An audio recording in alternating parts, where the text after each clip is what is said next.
Welcome back.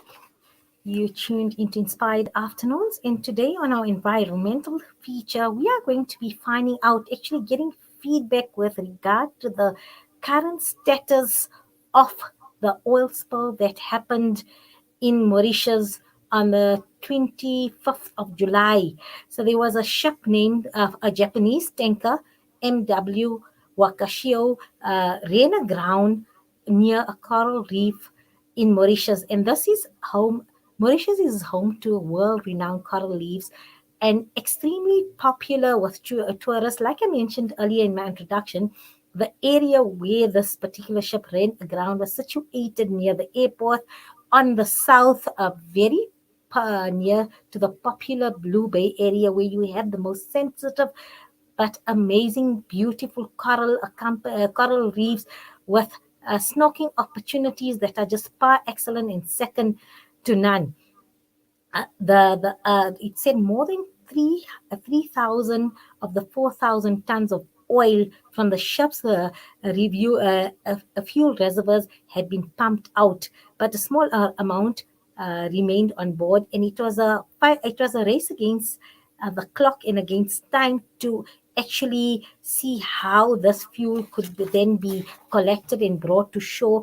But it was, that area is really sensitive ecologically, with 1,000 fauna and flora species there, and the impact, they say, it's fundamental, it's colossal in terms of when the restoration can happen, that this can be restored to its former glory. So I have joining me today somebody who is brought up in Mauritius. He's passionate. He has dedicated his existence to the conservation of endemic fauna and flora.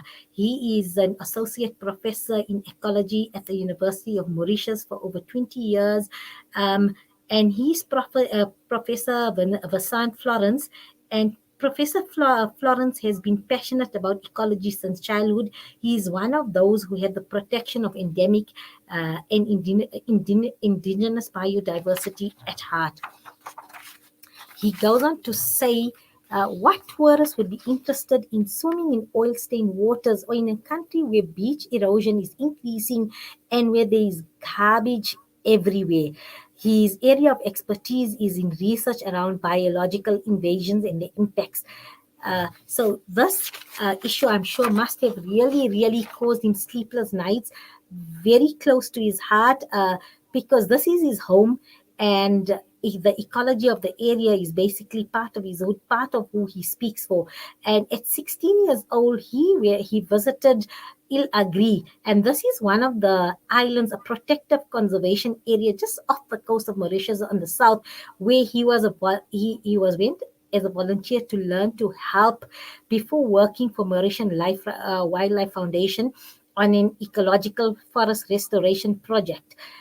It was during this period that he received a scholarship to go to England by the British High Commission, and then he benefited from a research position at Kew Gardens. So somebody who really understands the biodiversity of the area, somebody who loves there, that is his home. So he'll be best placed to tell us with regard to an update with the area, as well as the restoration of that and any other research that he has conducted since the oil spill. So I'd like to say good afternoon and welcome Professor Vincent Florens to Salam Media Inspired Afternoons. Good afternoon, Professor. Good afternoon. Thank you for having me. Thank you for joining us. And I was just reading your bio here, and these are your babies and your children. What happened there? It was actually like they attacked it was an attack on your family, and that's the way I'm reading it.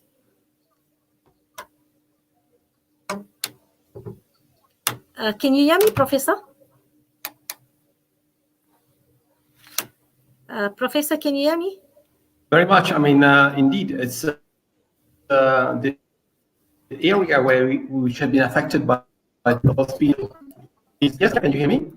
Yes. Yes, I can. Go ahead. I can hear you. Yes, I can hear you, but I think you can't hear me. Now I can. Go ahead.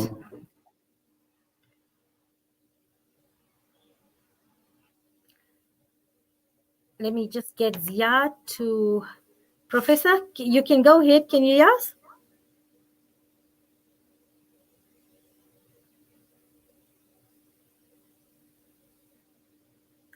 Okay, let me just check if Ziad can raise Professor again. Okay, the connection is back. Okay, better. Let's see. Can we go ahead? Sorry. Yeah. Yes. Okay. Sorry. A little glitch here. So yeah, it's actually something very close to my heart indeed, because that's where the oil spill happened very close to where I started my involvement in conservation. Do you hear me anymore? Professor, you can go ahead. We can hear you loud and clear.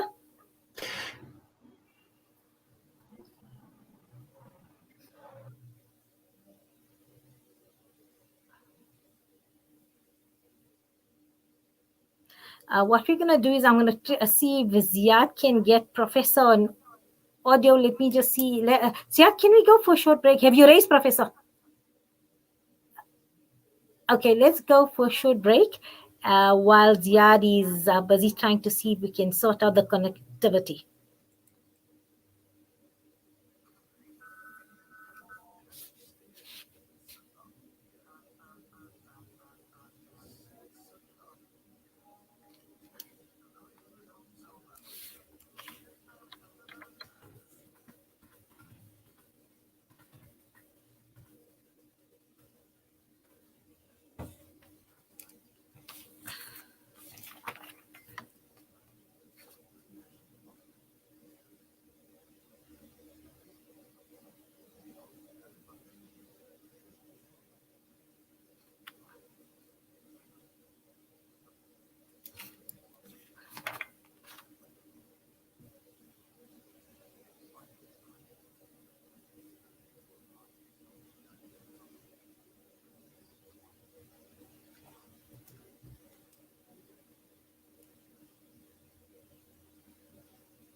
Welcome back. You tuned into Inspired Afternoons, and I think, Ziad, are we good to go? Do we have Professor? Professor, can you hear me now? Yes, I'm back. Okay, so you can go ahead. Yes, perfectly.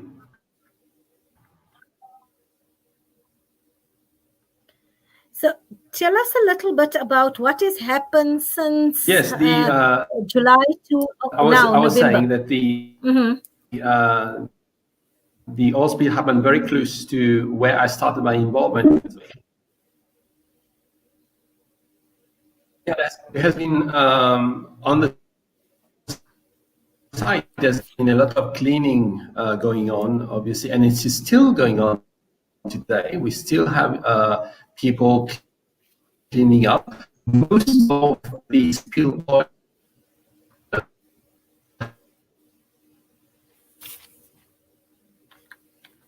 Let me see if Ziad can get Professor on audio line, because I think here in Mauritius, I don't know if it's on the side of South Africa or Mauritius, but we seem to have line, and I really was so looking forward to this interview, because I've a little story to say. So when I visited Mauritius, I stayed at a hotel that was just off on the shore, just off Ilagri Island, and we didn't know. So we had actually taken a paddle boat, and we started paddling off to the island, which was, I think, about a K off from La Presqu'île Hotel, and we started walking there. And a little did we know that it wasn't open to the public, but a conservation area.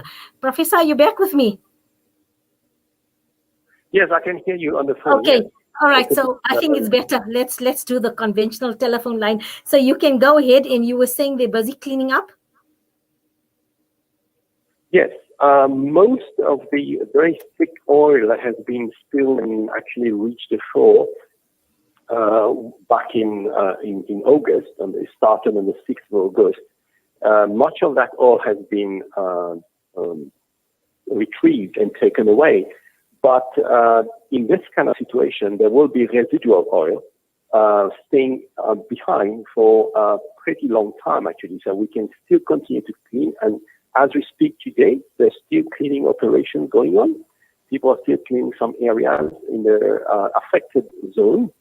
But when you take oil spill experience, we know that there will be residuals of these oil spill effects for sometimes several years or if not decades to come before everything actually degrades away.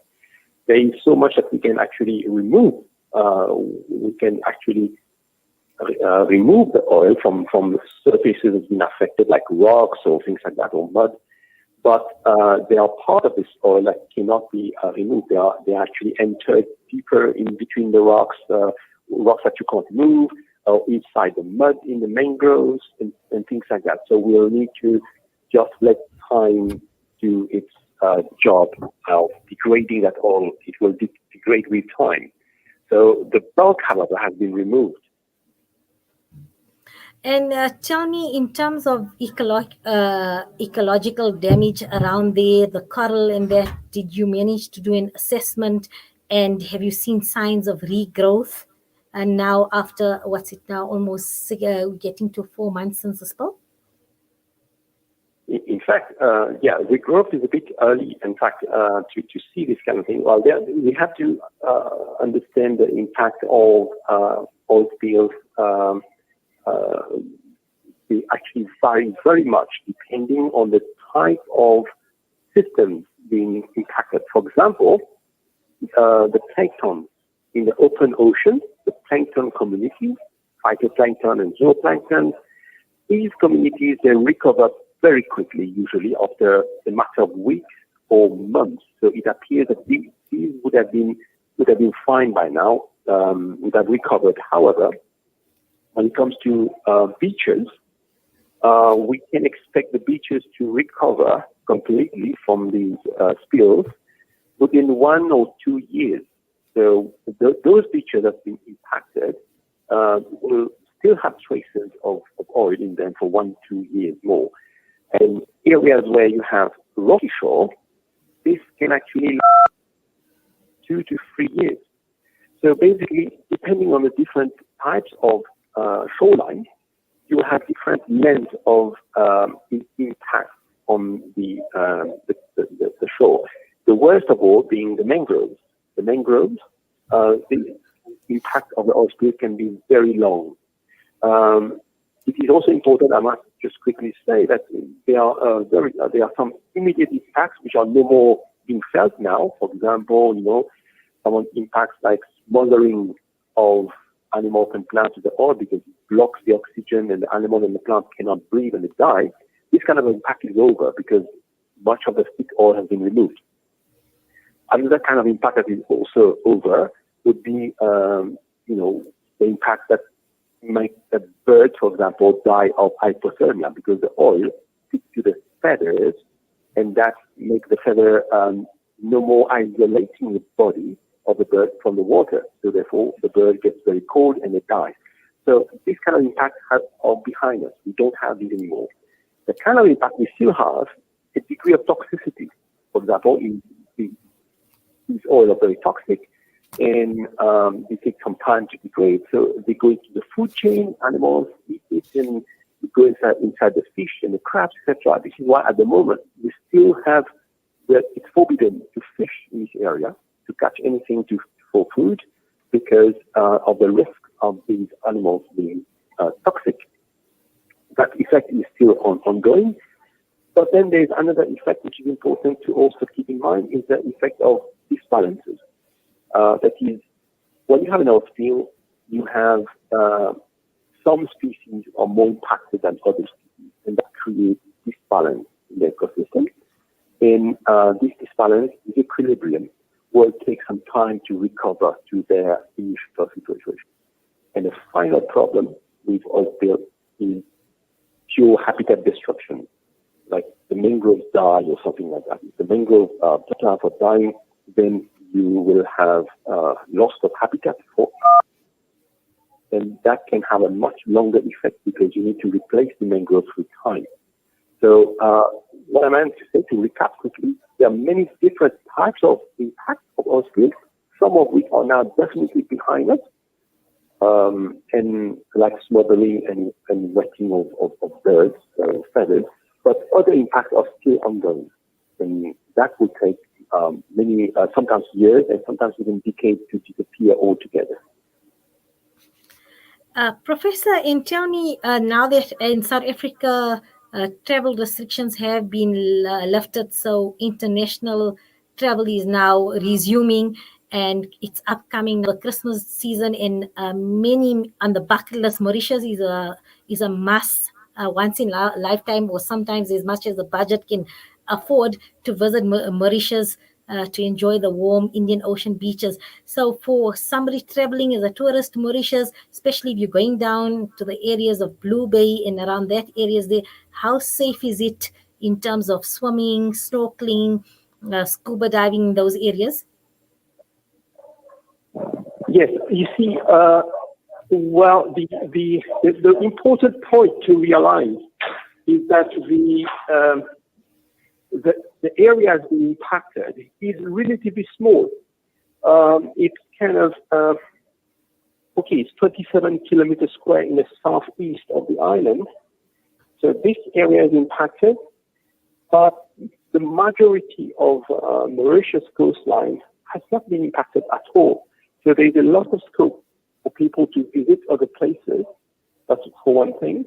And even in the place which is impacted, we don't see major dieback or destruction of corals. Of course, there are the corals dying, there are mangroves dying, but it is not a situation like a catastrophic situation that it's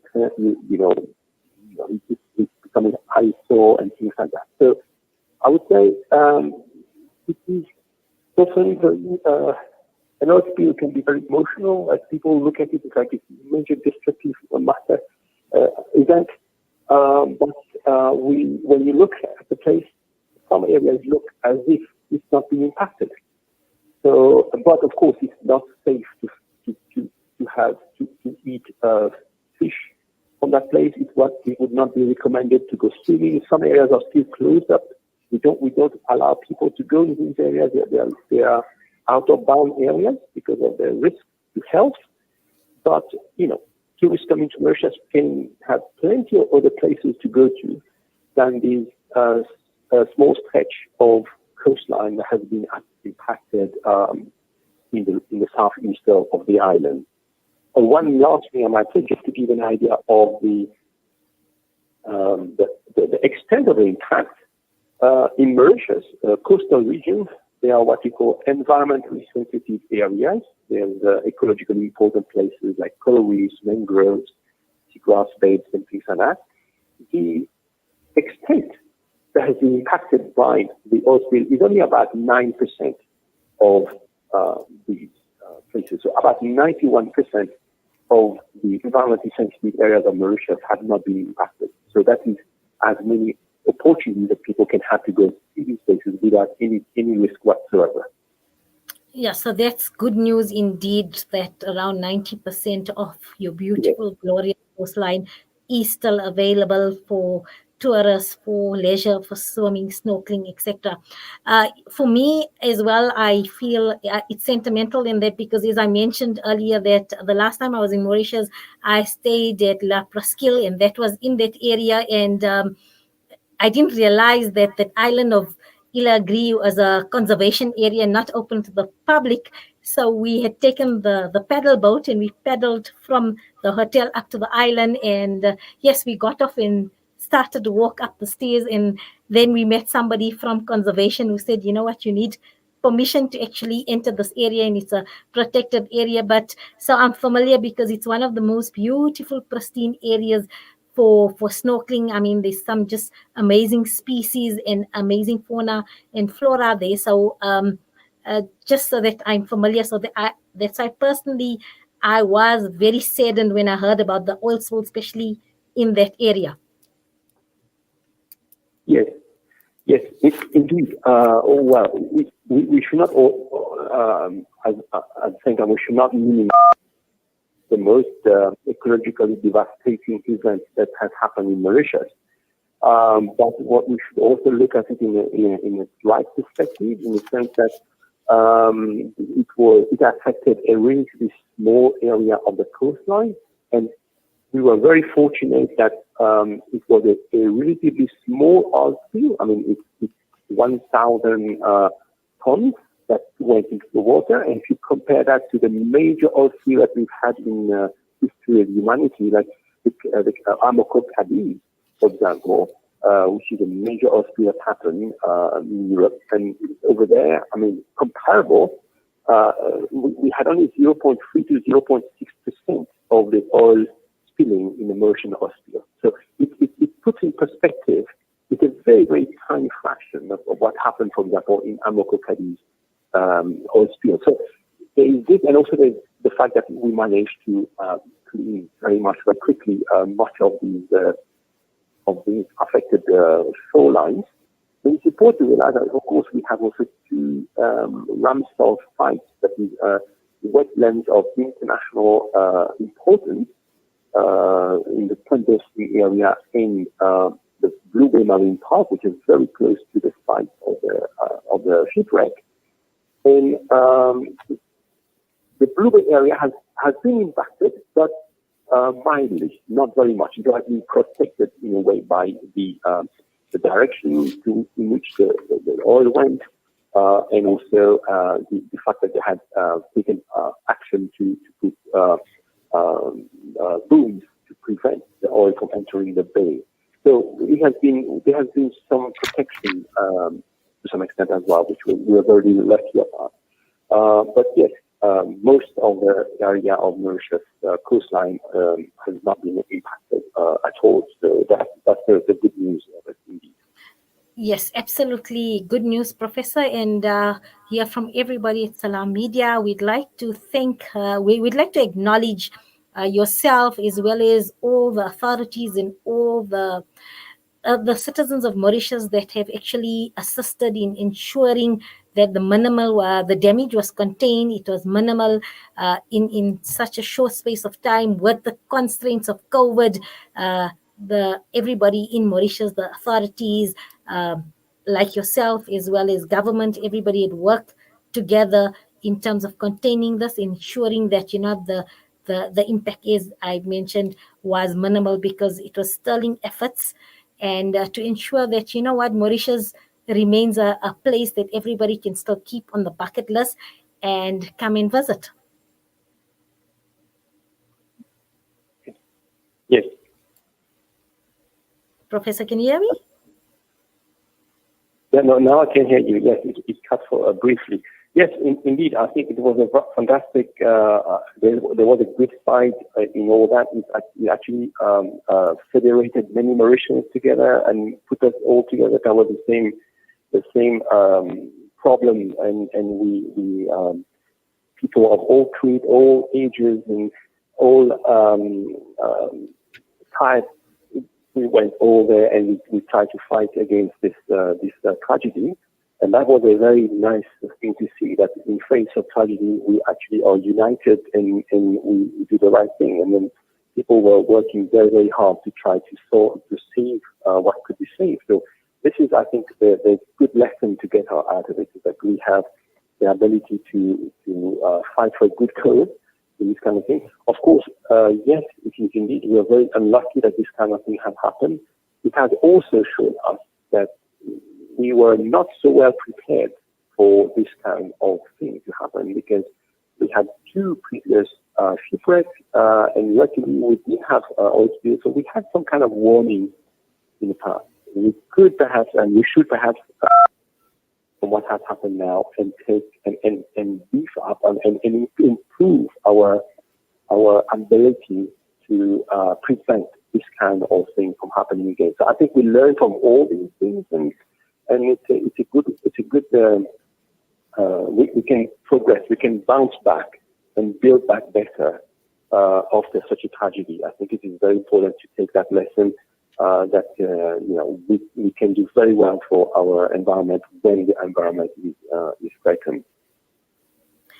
Thank you, Professor, for that insight and as well as an update, because I know many South Africans, as I've mentioned, are looking forward to traveling again. Travel has been open up here in South Africa to travel to Mauritius. So everybody was concerned in terms of the update and whether Mauritius is safe, whether there is safe bathing areas in that. And as you've rightly mentioned, the good news is 90% of the coastline remains open, and Mauritius is ready to welcome visitors as well. And yes, it's a COVID times is going to be slightly different and a new normal, but looking forward to traveling and visiting. And we'd like to extend an invitation for you also to head down south now that travel restrictions to and from South Africa has been opened. Yeah, you're welcome. Thank you very much. It's a pleasure, Professor. Go well. Good afternoon.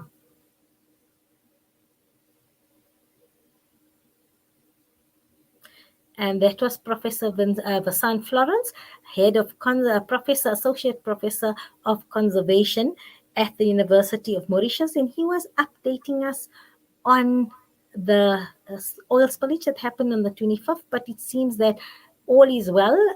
They are in a restoration phase now, and Mauritius, the beaches are looking okay. It was just a small area, and as he mentioned, it has been contained. So all good news, and like he say, we learn from lessons, and it's taught them to be better prepared in terms of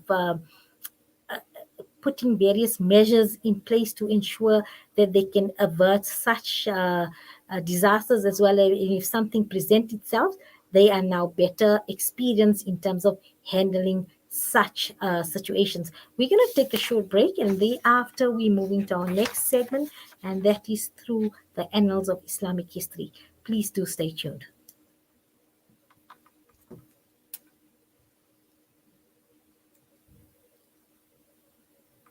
Sparkle, captivate. Nothing less than a masterpiece. Droplets of gold inspires precious design. Platinum bursts with intricate freshness, and every pure diamond becomes